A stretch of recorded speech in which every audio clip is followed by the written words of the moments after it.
حسبي ربي جل الله ما في قلبي غير الله نور محمد صلى الله لا إله إلا الله۔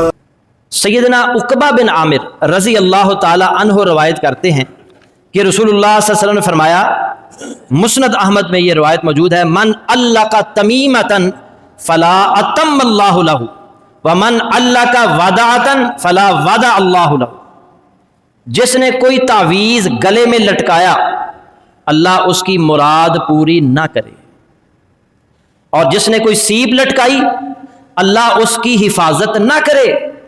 ودا کہتے ہیں تعویذ کے طور پر استعمال ہونے والا کوئی چیز، جیسے ہمارے یہاں امام زامن باندھا جاتا ہے۔ اللہ کے نبی صلی اللہ علیہ وسلم بد دعا کر رہے ہیں کہ جو تعویذ گلے میں لٹکاتا ہے اللہ اس کی مراد پوری نہ کرے، اور جو سیپ لٹکائے امام زامن باندھے اللہ اس کی حفاظت نہ کرے، اللہ اس کی مدد نہ کرے۔ یہ بد دعائیہ کلمات۔ کیوں؟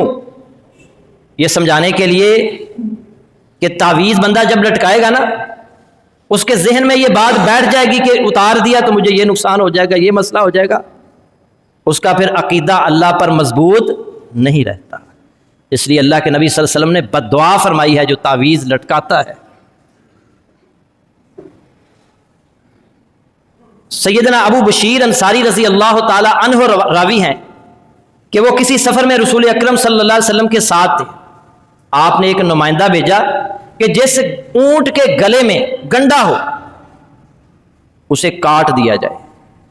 اونٹ کے گلے میں بھی کوئی چیز پہنائی جاتی تھی، یہ حفاظت کے لیے، مدد کے لیے، نظر نہ لگے، تو اللہ کے نبی صلی اللہ علیہ وسلم نے فرمایا جس اونٹ کے گلے میں اس طرح کی کوئی چیز ہے اس کو کاٹ دیا جائے۔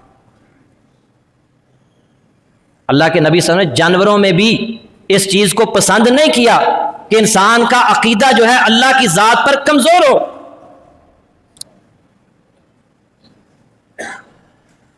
نبی صلی اللہ علیہ وسلم سیدنا زید بن خالد سے روایت ہے، نبی صلی اللہ علیہ وسلم جب عمرہ کے لیے نکلے 1400 صحابہ کے ساتھ، جہاں پر بعد میں صلح حدیبیہ ہوئی، مشرکین مکہ نے عمرہ کرنے نہیں دیا، تو اس رات نا جب سفر پر آ رہے تھے تو بارش ہوئی۔ آپ نے فجر کی نماز پڑھائی اور فجر کی نماز کے بعد فرمایا کیا تمہیں معلوم ہے کہ تمہارے رب نے کیا کہا ہے؟ صحابہ کہنے لگے اللہ اور اس کا رسول ہی بہتر جانتے ہیں۔ تو آپ صلی اللہ علیہ وسلم نے فرمایا اللہ نے فرمایا ہے میرے کچھ بندوں نے اس حال میں صبح کی ہے کہ وہ مجھ پر ایمان رکھتے ہیں، اور کچھ نے اس حال میں صبح کی ہے کہ وہ کفر کرنے والے ہیں۔ جس نے کہا کہ بارش اللہ کی رحمت کی وجہ سے، اللہ کے رزق کی وجہ سے، اللہ کے فضل کی وجہ سے ہوئی ہے، وہ اللہ پر ایمان رکھتا ہے، ستاروں پر اس کا ایمان نہیں ہے۔ اور جس نے کہا کہ بارش فلاں ستارے کی وجہ سے ہوئی ہے اس نے اللہ کے ساتھ کفر کیا ہے اور اس نے وہ ستاروں پر ایمان رکھتا ہے۔ اللہ کے نبی صلی اللہ علیہ وسلم نے یہ واضح فرما دیا کہ اس کائنات میں حکم کس کا چلتا ہے؟ اللہ کا چلتا ہے۔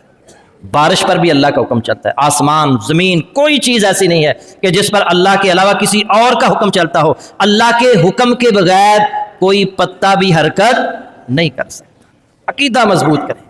بارش جب بھی ہوتی ہے کس کے حکم سے ہوتی ہے؟ اللہ کے حکم سے۔